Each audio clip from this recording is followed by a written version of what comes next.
不動産屋さんの階段です。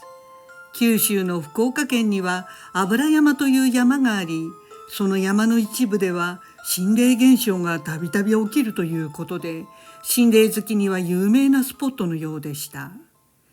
でも昼間は登山客もいて公園もあるので、休日は家族連れやカップルなどでにぎわっているそうです。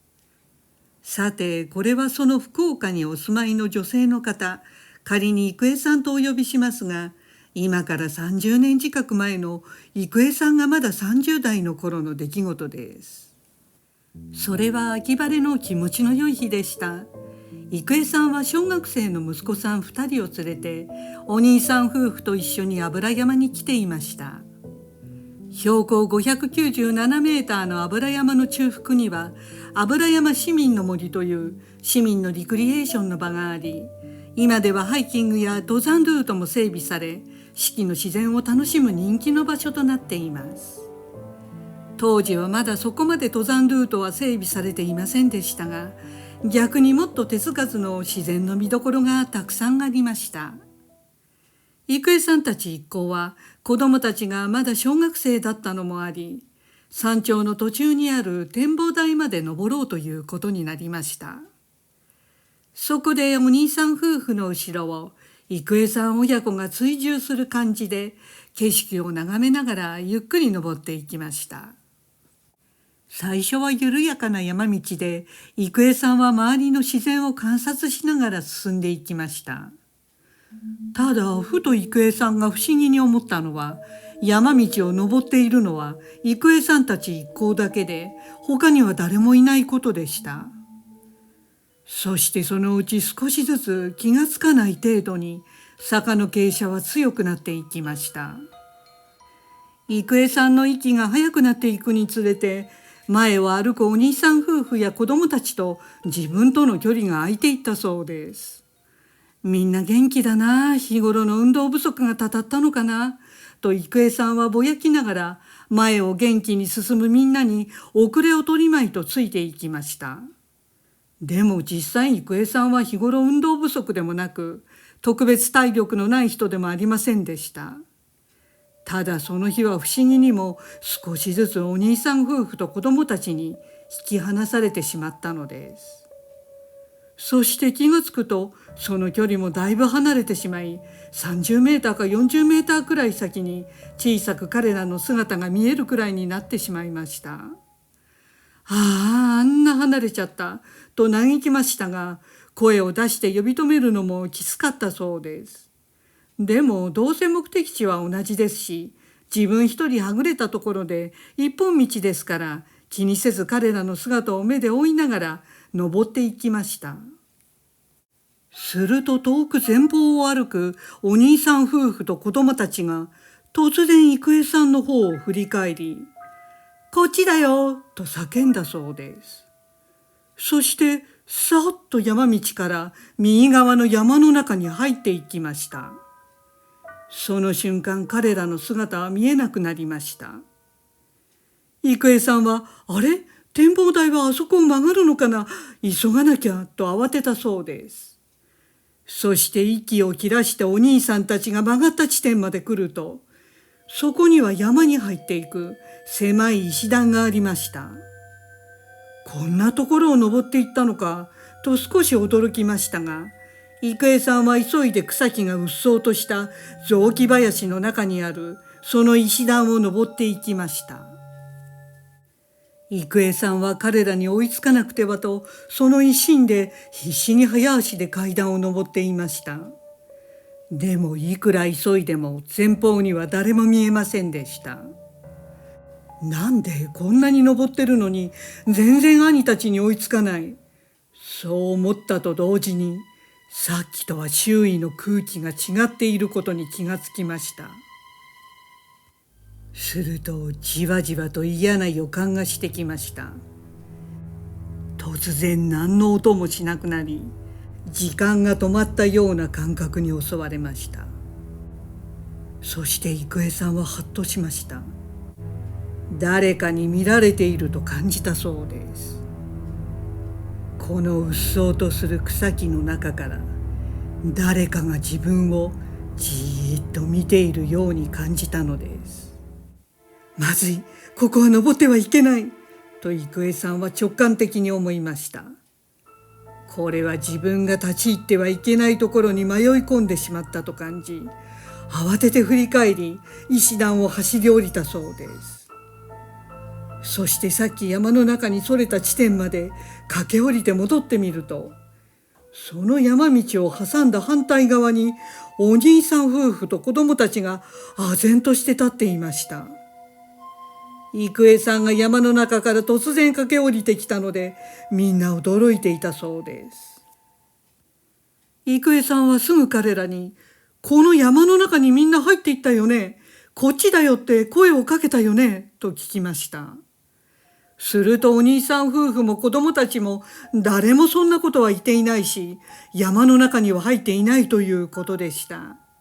そして、どこ行ってたんだよ、そっちじゃないよ、と兄に呆れられてしまったそうです。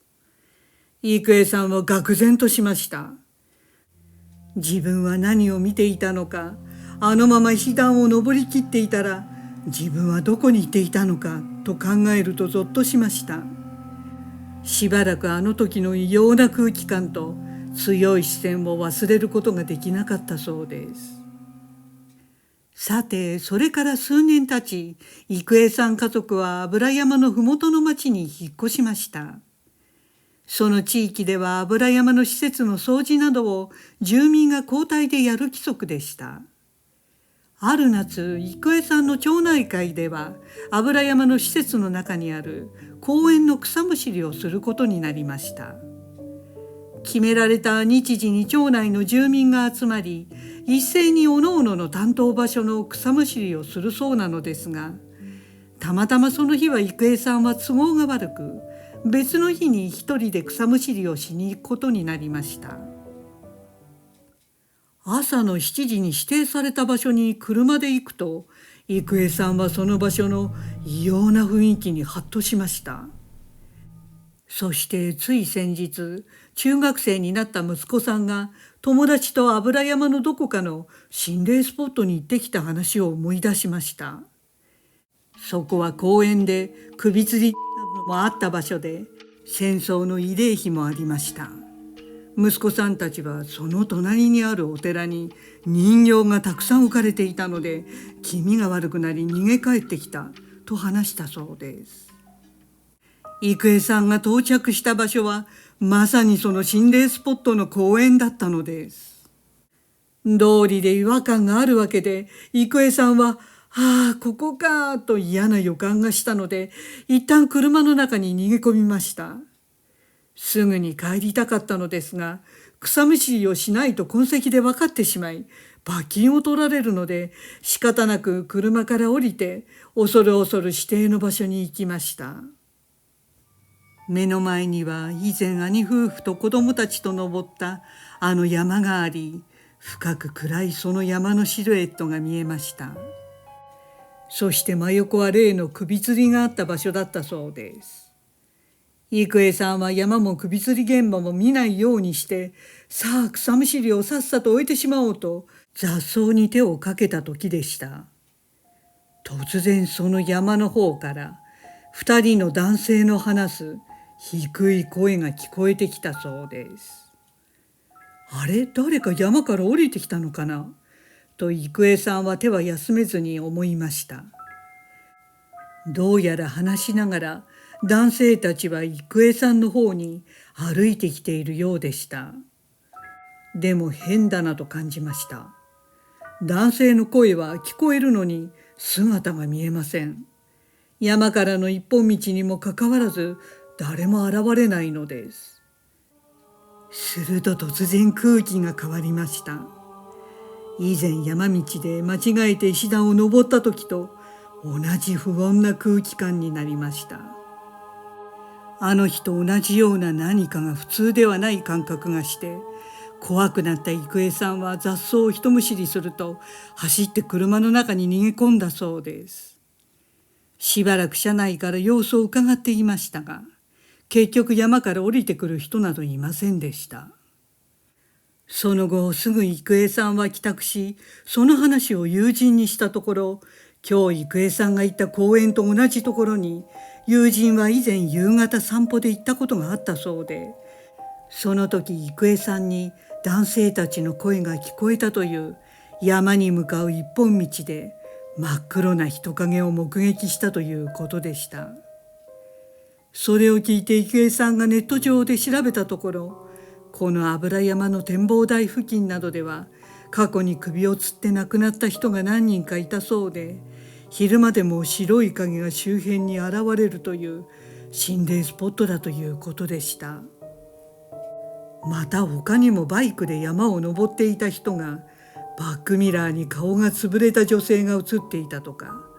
恐ろしい体験談は複数載っていました。そういった心霊体験話には見間違い勘違いもあるとは思いますが、心霊スポットというのはどうやら本当のことのようでした。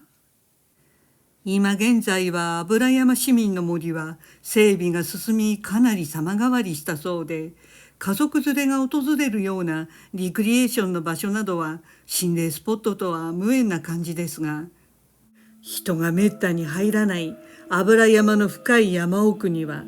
魔物か亡霊か何かが潜んでいる雰囲気はまだまだあるということでした。ご視聴ありがとうございました。よろしければチャンネル登録といいねボタンをお願いします。